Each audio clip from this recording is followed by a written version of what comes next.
बिस्मिल्लाहिर्रहमानिर्रहीम। उम्मीद है काश्तकार भाइयों आप सब खैरियत से होंगे।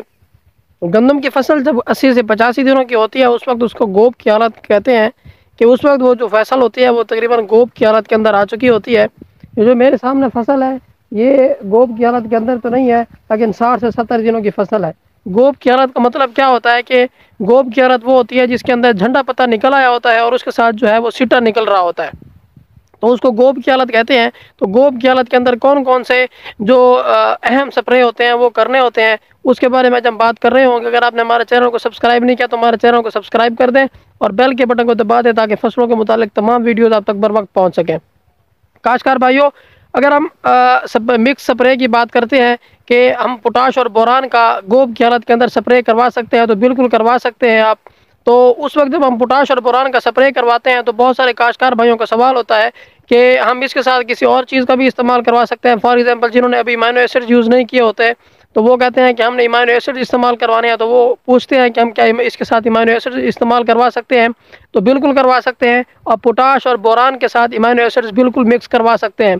और इसी के अलावा कुछ काश्तकार भाई पूछते हैं कि हमने फंजीसाइड्स का जो है वो स्प्रे नहीं करवाया। मिसाल के तौर पर अगर झंडे के पत्ते के ऊपर या गंदम के पौधे के ऊपर अगर रस्ट का अटैक है, अगर फंगस का अटैक है, अगर कुंगी का अटैक है, तो उस अटैक को कंट्रोल करने के लिए हमने कौन कौन से फंजीसाइड्स इस्तेमाल करवाने हैं, क्या हम उनके साथ फंजीसाइड्स को मिक्स करवा सकते हैं, क्या हम इन चारों का मिक्स जो है वो स्प्रे करवा सकते हैं, तो बिल्कुल करवा सकते हैं आप पोटाश के साथ बोरान, बोरान के साथ आप अमीनो एसिड और उसके साथ किसी भी फंजीसाइड्स का इस्तेमाल करवा सकते हैं। अगला सवाल ये होता है कि आपने कौन सी पोटाश इस्तेमाल करवानी है। तो पोटाश आप एसओपी के नाम से जो आपको पोटाश मिलती है, सल्फेट ऑफ पोटाश, उसको 2 किलोग्राम फी एकड़ के हिसाब से आप 1 एकड़ के ऊपर स्प्रे करवा सकते हैं। और इसके अलावा दूसरी पोटाश लिक्विड हालत में मिलती है, वो भी आप उसका भी स्प्रे करवा सकते हैं। तो मतलब आपने पोटाश जो है एसओपी फॉर्म में हो, एमओपी का जो है वो आप स्प्रे नहीं करवा सकते।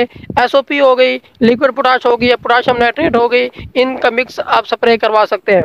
और उसके अलावा अगली बात यह है कि आपने बोरान कौन सा इस्तेमाल करवाना है। बहुत सी कंपनियां जो है वो बोरान दे रही हैं, जो सोना बोरान होता है वो जब ज़मीन की तैयारी आप कर रहे होते हैं तो उस वक्त वो यूज़ किया जाता है। उसके अलावा सोडियो बोर है, उसके अलावा जोरान है, ये तमाम जो है ये बोरान है। इन बोरान का जो तकरीबन आपने 100 ग्राम फी एकड़ के ऊपर आपने इस्तेमाल करवाना है। 100 ग्राम से ज़्यादा आपने बोरान जो है वो इस्तेमाल नहीं करवाना, 100 ग्राम ही आपके पूरे एकड़ पर जो है वो काफ़ी हो जाएगा। और उसके अलावा अगली बात यह है, वो पूछते हैं कि अमीनो एसिड्स किस तरह करवाने हैं। तो अमीनो एसिड्स भी आपको बहुत सारे मार्केट में मिल रहे होते हैं सजेंटा कंपनी के नाम से।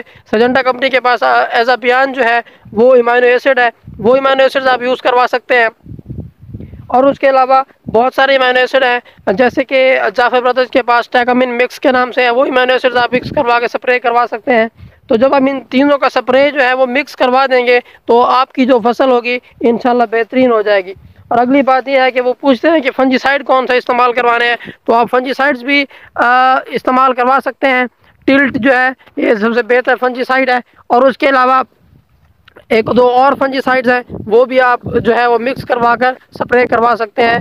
तो रिज़ल्ट ये निकला है कि आप potash plus boron plus amino acids plus fungicides, किसी भी फंजीसाइड, फॉर एग्जांपल आप सिजेंटा का टिल्ट ले लें, ये चारों आप मिक्स करवा कर स्प्रे करवा सकते हैं। इनमें एक एहतियात ये बरतनी है आपने कि आपने जो फंजीसाइड इस्तेमाल करवाना है वो कॉपर बेस्ड फंजीसाइड ना हो, वो कोई और फंजीसाइड हो। एज़ाक्सिस्ट्राबिन प्लस डायफेनाकोनाजोल हो सकता है, एज़ाक्सिस्ट्राबिन प्लस टेबाकोनाजोल हो सकता है, अकेला टेबाकोनाजोल हो सकता है, पैराक्लोस्ट्राबिन प्लस टेबाकोनाजोल हो सकता है। ये वाले तो आप जो है वो फंजीसाइड इस्तेमाल करवा सकते हैं। जैसे कि कॉपर ऑक्सीक्लोराइड है, आप इसका जो है वो मिक्सचर जो है उसके साथ वो स्प्रे नहीं करवा सकते। मतलब ये हुआ कि आप पोटाश के साथ बोरान, बोरान के साथ फंजीसाइड वो जो कि कॉपर बेस ना हो। और चौथी बात जो है वो अमीनो एसिड, इन चारों का आप मिक्स करवा कर स्प्रे करवा सकते हैं। और अगली बात ये आपने एहतियात रखनी है, एहतियात ये करनी है आपने, जो भी आपने इनका महलूल तैयार करवाना है वो अलग अलग टैंक के अंदर मिक्स करवाना है। मतलब कि आपने अलग अलग बाल्टियाँ लेनी है, उनके अंदर अलग अलग महलूल तैयार करवाना है। पोटाश का आपने अलग से महलूल तैयार करवाना है, अमीनो एसिड्स का आपने अलग से महलूल तैयार करवाना है, इसी तरह आपने बोरान का अलग से महलूल तैयार करवाना है, और जो आपकी फंजीसाइड है उसको अलग मिक्स करवाना है आपने।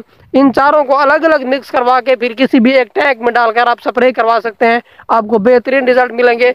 और अगली बात ये आपने ख्याल रखनी है कि जब आपका झंडा पत्ता जो निकल आया हो, यानी कि आपका सीटा निकल रहा हो, तो आपने बहुत ख्याल करना है, उस वक्त आपने स्प्रे करवा देनी है। उसके बाद जब पोलिनेशन हो रही होती है उस वक्त स्प्रे करवाना जो है वो बहुत ही नुकसानदेह साबित होता है। उम्मीद है आपको वीडियो समझ आ गई होगी। अपना ख्याल रखिएगा। अल्लाह हाफिज़।